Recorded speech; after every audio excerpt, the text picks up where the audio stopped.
అసలు ఎక్కడిది ఈ వంశం అన్నారు. విష్ణువుతోనే ప్రారంభమైంది సూర్యవంశం. మీ వంశం చెప్తా వినండి, ఇందుకే హరికథ వినాలి. మా నారాయణదాసు గారు చెప్పారు, ఒక సమర్థుడైనటువంటి హరిదాసు 1000 విశ్వవిద్యాలయాలకు సాటి అని చెప్పారు. ఎక్కడిది ఈ వంశం?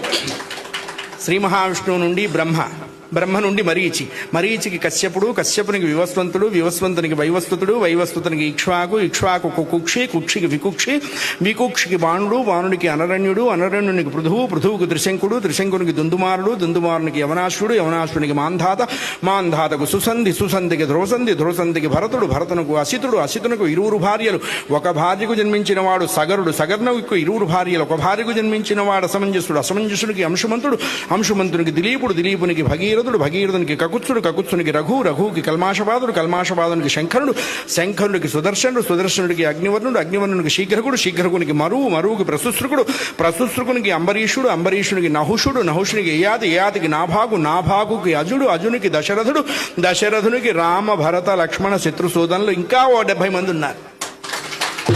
అంత గొప్ప వంశం. అందుకనే అందరూ ఆ వంశాన్ని స్తోత్రం చేశారు.